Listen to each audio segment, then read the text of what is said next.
So ito, dalawa na lang yung diamond na kailangan ko para makapag-cash out. Meron ako ditong isang spin. So try natin kung makaka-cash out natin yun. At nakalagay nga dito to diamond daw para makapag-cash out na. So ayan, 1 diamond lang yung nakuha ko. So isa na lang para makapag-cash out. So kailangan natin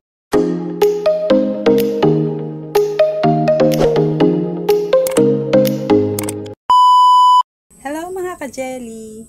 Welcome back sa aking channel. Ang topic natin ngayon ay paano ba gamitin yung wheels sa Taka application. So, i-share ko sa inyo yung naging experience ko dito sa wheels sa Taka application. So, nagtataka yung iba kasi na may invite daw sila. Tapos, natapos na daw nila yung beans. Pero hindi pa daw nila na-cash out kasi diamond naman daw yung hiningi. Medyo mahaba itong video na to kasi nga ipapakita ko sa inyo talaga yung mga nangyari dito sa aking wheels. Pero dito ay nakapag-cash out ako. Kaya tapusin mo ang video na to para malaman mo. So, bago natin simulan, hingin naman ako dyan ng isang subscribe. Hit mo na rin ang bell button para updated ka sa mga susunod nating i-upload. So, simulan na natin. Let's go! So, ito na nga po yung mga ilan sa mga naging experience ko dito sa wheels sa Taka application. At dito nga ay diamond po yung hinihingi niya. Pero, natapos ko na po yung beans. So, akala ko nung natapos ko yung beans, makaka-cash out na ako kasi nga natapos ko na eh. Pero sumunod na hiningi niya ay diamond naman. So, ayan siya. Kada ma-invite ako, isang beans lang, ay isang diamond lang yung nakukuha ko. So, mahirap mag-invite talaga. Lalo na kung tamad yung mga ini-invite mo, tapos walang tiwala, hindi nila talaga i-download. Tapos kapag nakapag-invite ka, nag-spin ka, ganyan pa yung makukuha mo. So, hindi siya counted dun sa diamond. So, hindi mababawasan pag ganun yung nakuha mo. So, kailangan talaga diamond yung ma-spin mo dito kasi nga, diamond yung hinihingi niya. At tumating na nga ako sa point na isa na lang yung kailangan kong diamond. At ang iniisip ko kapag nakuha ko yan, ay makakapag-cash out ako. So, ito na nga ay meron akong na-invite at nagkaroon ako ng isang spin. So, dito spin ko siya at nagulat ako at yan yung lumabas. Ayan, kung makikita nyo kung ano ba yan. So, yan yung itsura niya. Hindi ko mapaliwanag, parang puzzle ba yan. Pero, ayan naman ang hiningi. Una, beans. Sunod, diamond. Tapos, ayan yung sunod. So, hindi ko alam kung bakit ganyan.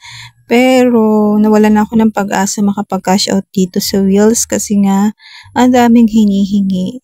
So, tinuloy ko pa rin yung pag-invite ko. Pinopost ko sa mga social media, yung Taka application.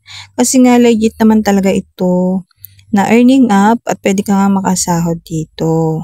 May daily tasking din siya. Kung halimbawa, hindi kayo makapag-cash out dito sa wheels, makakapag-cash out naman kayo sa pamamagitan ng pag-tasking araw-araw. So, kahit ganun pa man ang nangyari sa akin, sa wheels, ay nakapag-cash out ako dun. Oo. So, dito ipapakita ko sa inyo. Open natin itong Taka application ko. So, yan, ganun pala dun sa wheels dito sa Taka application. Ihingin ka ng beans. Yung beans po ay kapag meron kang invite. Sa wheels po yun ha. At iba po yung daily tasking. So, ito po ay, ang topic kasi natin yun ay wheels. So, yan. Ang hinihingi una dito sa wheels ay beans. Tapos, pag natapos mo yung beans, diamond. Tapos, sunod yung parang puzzle ang tsura. So, by the way, ito pala ay merong matching calls. So, pwede ka rin maka-earn dito ng beans. Pwede rin siyang gamitin dito sa Taka application. Pero hindi ko pa siya natatry. Pero sabi nila, makaka-earn ka daw dito ng beans. So, gamitin nyo na rin kung gusto nyo. Okay? So, i-guess lang natin yan. At di naman yan yung topic. Punta tayo dito sa task center. So, yung kung makikita nyo, 67,000 beans yung meron ako dyan. So, ayan, yung pag-open natin ng account, makikita nyo yung aking coin 0, tapos yung beans 67,810. Ayan. Pag-open nyo ng account, makikita nyo agad yung mga yan. Tapos, punta nga tayo dito sa task center. Ayan. Tapos, dito, yan, makikita nyo. Pwede kayong mag-tasking dyan. Sa taas na yan. Pindutin nyo lang yung go. May tutorial na ako about dito. Panoorin nyo na lang. Ayan, makaka-earn kayo dyan kapag palagi nyo siyang gagawin. Basta tasking lang ng tasking. So, dito naman sa wheels, ito ay lang, kapag may invite ka. So, di ba maraming pwedeng pagkakitaan dito sa Taka application. Kung wala ka man invite, may daily tasking. Pero kung may invite ka, tas nagtatasking ka, mas madali ka makasahod. So, ayan, yung nakukuha mo per day, 1,000 beans per day kapag ginawa mo nga yung tasking. So, yan. Not bad na rin kasi pre-earning up lang naman to. Wala kang ilalabas na puhunan. Tiyaga lang ang kailangan. So, ito na nga, pindutin na natin tong wheels na ito. At ayan, nakakalarky. Kala ko makakasahod na ako nung isa na lang yung diamond na hinihingi. Pero may hiningi pa palang bago.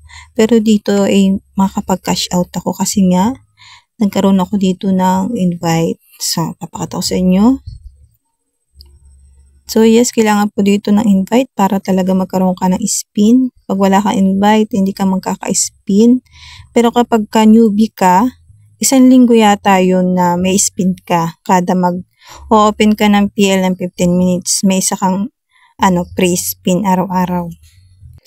At dito nga ay, kung makikita nyo, 82 yung hinihingi para makapag-cash out. Pindutin nyo lang to invite friends. Ayan. Tapos, copy nyo yung link. Tapos, isend nyo kung kanino nyo gusto mag-invite. Ayan. So, ito ay kakopy nyo lang para pag nag-download yung in-invite nyo gamit yung link nyo, magkakaroon kayo ng free spin dito sa wheels. So, ganun po yun. Tapos, ito na nga yung invite ko. Meron 13 taong nag-download sa link ko. Collect ko lang yan para i-collect ko lang yan para makapag-spin tayo dito. Papakita ko sa inyo kung paano nga ba gamitin. Ayan, na-receive ko na yung aking 13 spin. Ito siya. So, click lang natin. Ayan, wait lang natin. Tapos, ito na siya. At dito nga, itapusin nyo tong video na to kahit medyo mahaba. At para nga malaman nyo kung paano gamitin. So, ayan. May 13 times spin tayo. So, spin na natin siya. Kauna-unang spin. Sa cash out, tumapat. Pero, ganyan siya. Parang naghang. Tapos, 13 pa din yung spin na nakalagay. Hindi ko alam kung naghang o ewan. Pero, 13 pa din yung nakalagay na spin. So, gagawin ko dyan, spin na lang natin ulit. Kasi nga, wala naman nangyari, diba? O diba, wala namang cash out na naganap. Spin na lang natin ulit. So, ayan, ito yung pangalawang spin natin. Sa mega, tumapat. So, ayan. Biglang nag-times 11 yung ating spin. So, counted pala yung kanina, yung kauna-unahan. At dito, 13,000 na lang yung kailangan para daw ma-withdraw ko yung 200k. 200k na yung hinihingi niya. So, hindi na 80. Kanina 80k. So, parang na-withdraw ko na ata yung 80k. So, tingnan natin sa last na video na to kung na-withdraw ko nga ba. At ito na nga yung nakuha ko naman sa sunod na spin natin. So, kada spin may nakukuha tayo at nababawasan yung kailangan.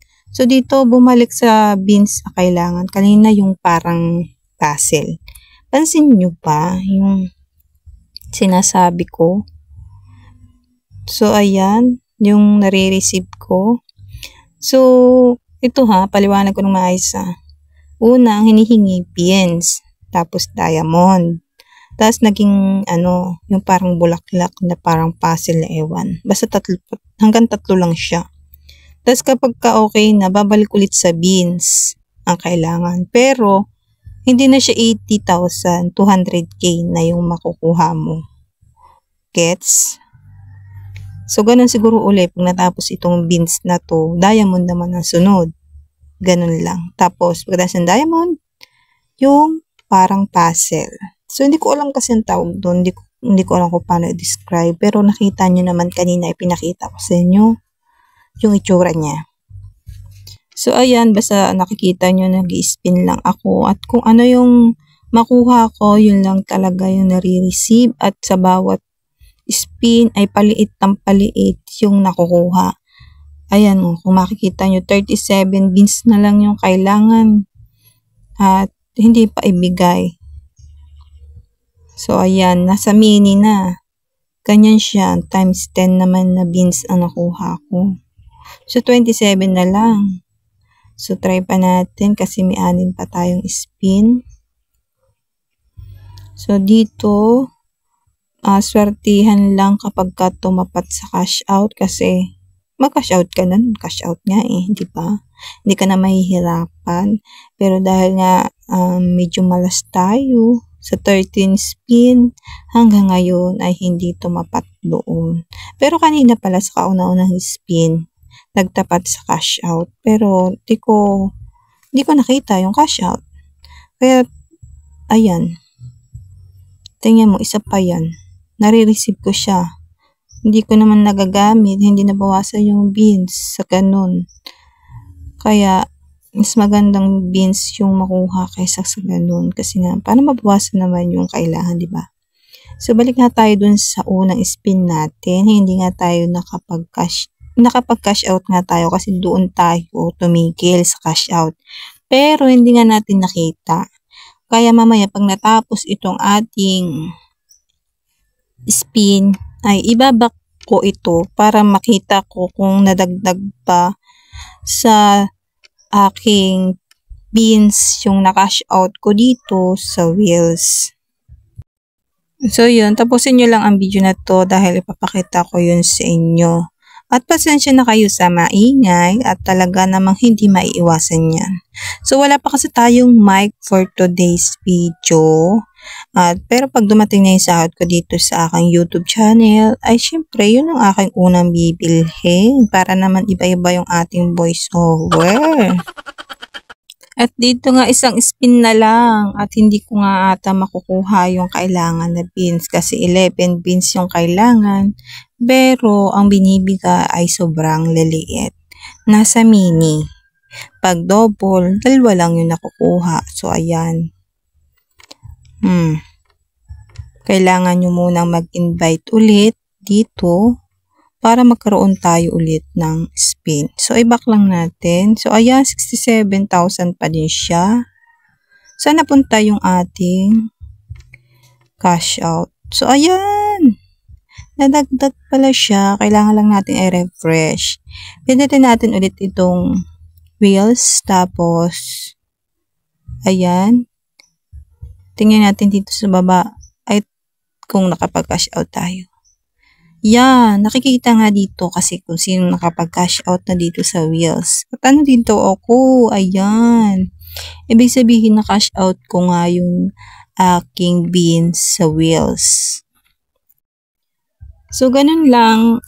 Kailangan nyo lang palang i-refresh yung inyong mga TACA application. Kung halimbawa ay nakapag-cash out kayo dito, tapos hindi agad nag-appear, ay kailangan nyo munang i-back para makita nyo kung dumagdag ba yung beans sa inyong account. So, ayan yung akin. Nakapag-cash out ako dito ng 80,000 beans. At pag nakompleto ko ulit ito, sunod naman yan ay diamond. Tapos, sunod yung parang puzzle bago ko pa makuha yung 200k beans. So, sa palaki na siya. At dito nga, pwede na tayo mag-cash out. Kasi nga, 100,000 mahigit na yung beans natin. Kaya pwede na siyang i-cash out dito sa Taka application. Kasi 100,000 minimum ang withdrawal dito sa Taka application. Pero dito sa video na to ay hindi ko ituturo kung paano mag-withdraw kasi masyado lang mahaba ang video na to. At dito nga ipinakita ko lang yung mga nag-experience ko dito sa Wheels sa Taka application.